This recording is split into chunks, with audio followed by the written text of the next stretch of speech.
When this was done, the gardener said, "My son, the great thing is to arrange how you can best carry off this treasure as secretly as possible for fear of losing it. There are no olives in the Ebony Island, and those imported from here fetch a high price.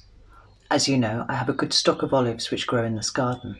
Now you must take 50 jars, fill each with half full of gold dust, then fill them up with olives. We will then have them taken aboard ship when you embark."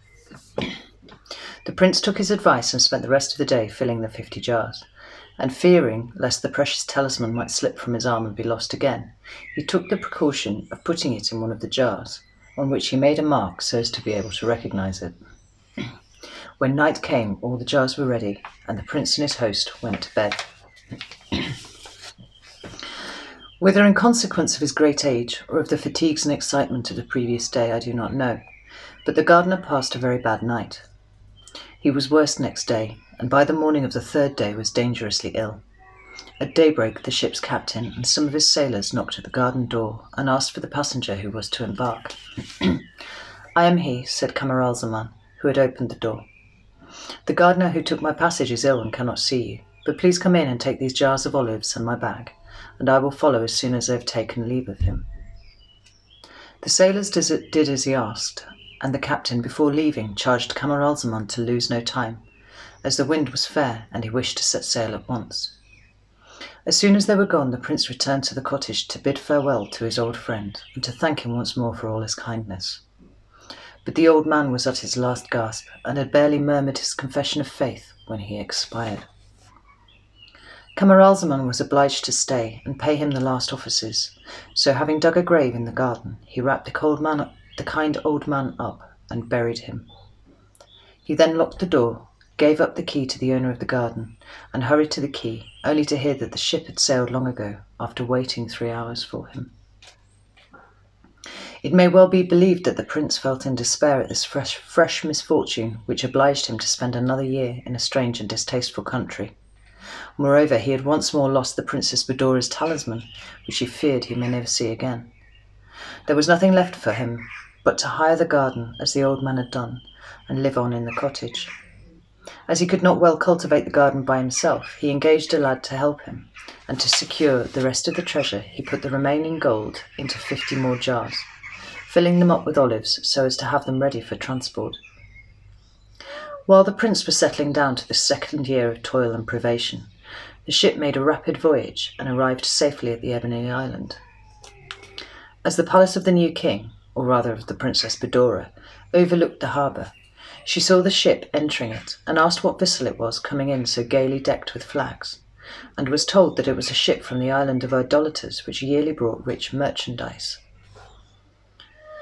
The princess, ever on the lookout for any news of her beloved husband, went down to the harbour attended by some officers of the court, and arrived just as the captain was landing.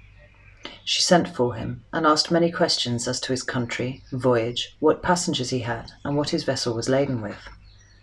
The captain answered all of her questions, and said that his passengers consisted entirely of traders who had brought rich stuffs from various countries, fine muslins, precious stones, musk, amber, spices, drugs, olives, and many other things. As soon as he mentioned olives, the princess, who was very partial to them, exclaimed, "I will have all you have on board. Have them unloaded, and we'll make our bargain at once. And tell the other merchants to let me see all their best wares before showing them to the other people."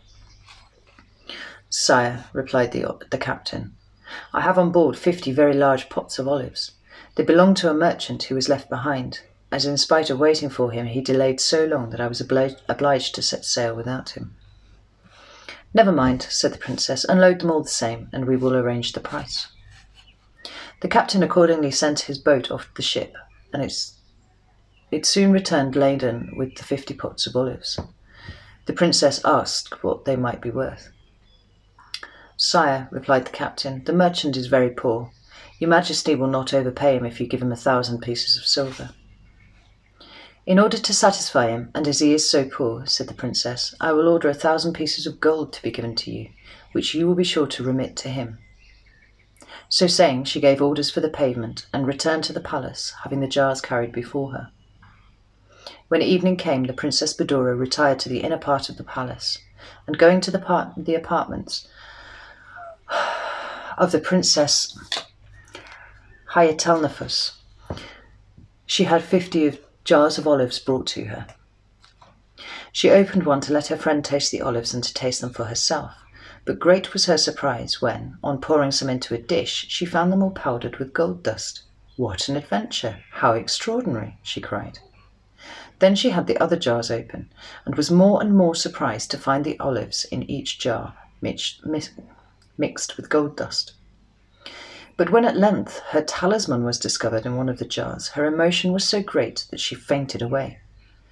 The Princess Hyatalnefus and her women hastened to restore her, and as soon as she recovered consciousness, she covered the precious talisman with kisses. Then, dismissing the attendants, she said to her friend, "You will have guessed, my dear, that it was the sight of this talisman which has moved me so deeply. This was the cause of my separation from my dear husband, and now I am convinced it will be the means of our reunion." As soon as it was light the next day, the Princess Badoura sent for the captain, and made further inquiries about the merchant who owned the olive jars she had bought. In reply, the captain told her all he knew of the place where the young man lived, and how, after engaging his passage, he came to be left behind. "If that is the case," said the princess, "you must set sail at once and go back for him. He is a debtor of mine and must be brought here at once, or I will confiscate all of your merchandise.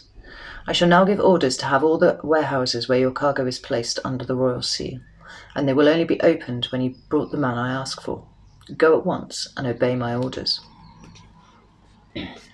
The captain had no choice but to do as he was bid, so hastily provisioning his ship, he started that same evening on his return voyage.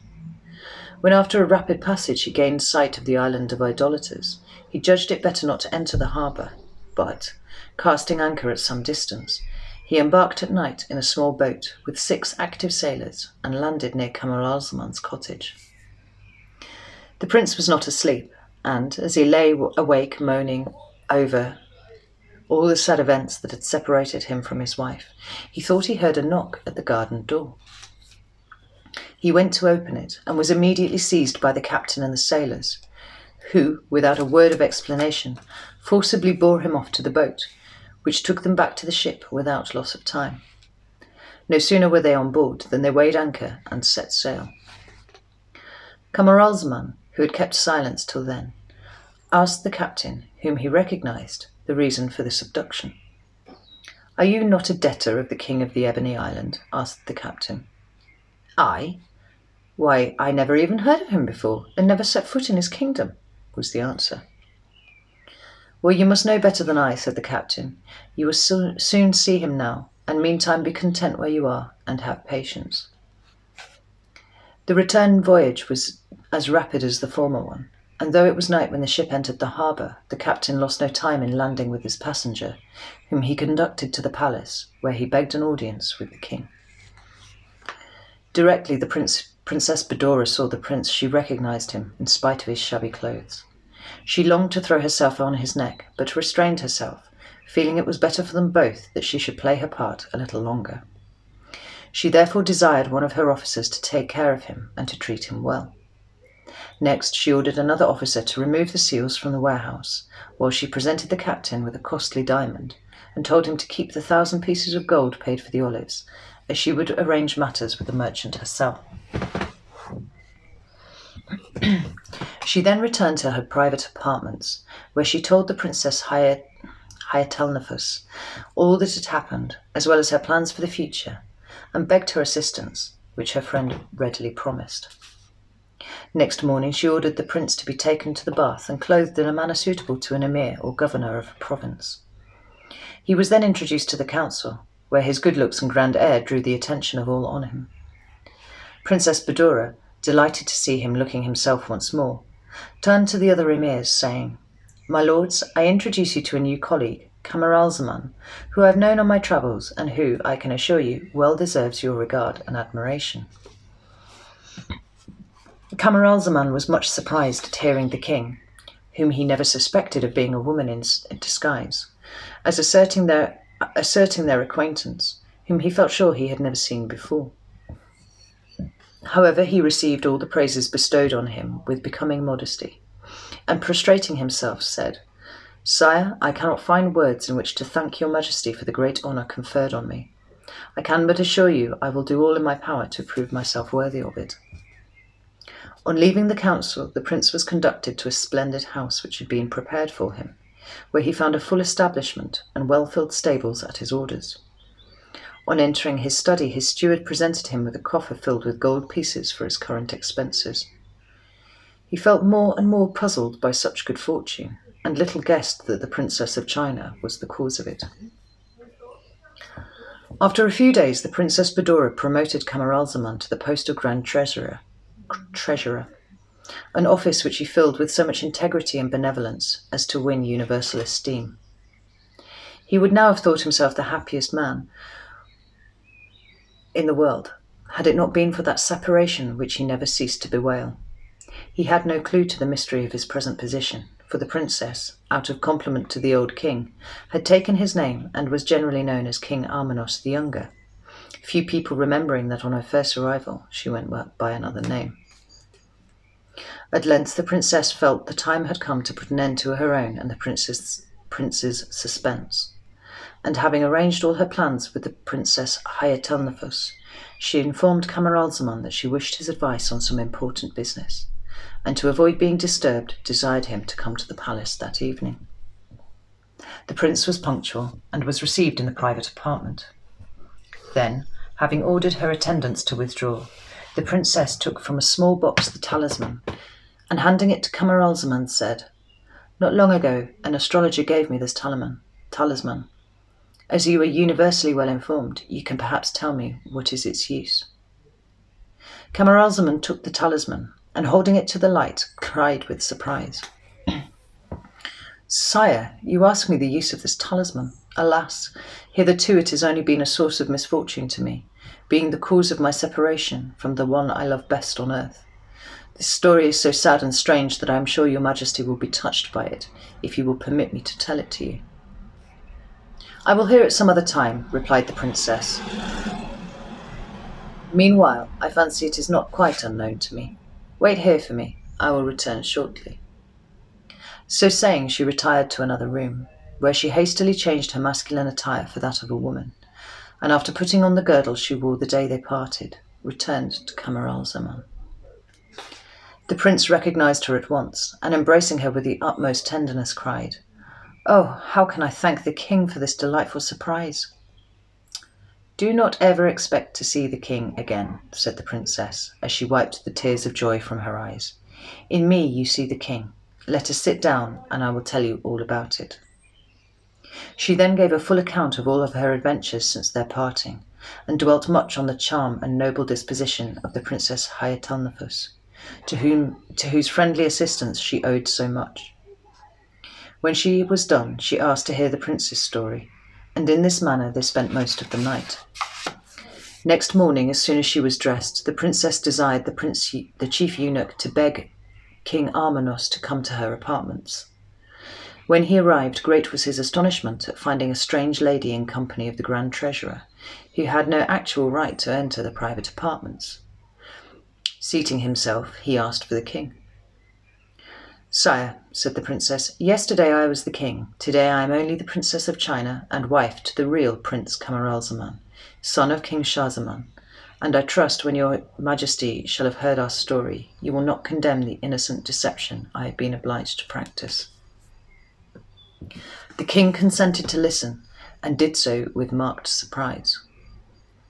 At the close of her narrative, the princess said, "Sire, as our religion allows a man to have more than one wife, I would beg your majesty to give your daughter, the Princess Hayatalnefous, in marriage to Prince Camaralzaman. I gladly yield to her the precedence and title of queen in recognition of the debt of gratitude which I owe her."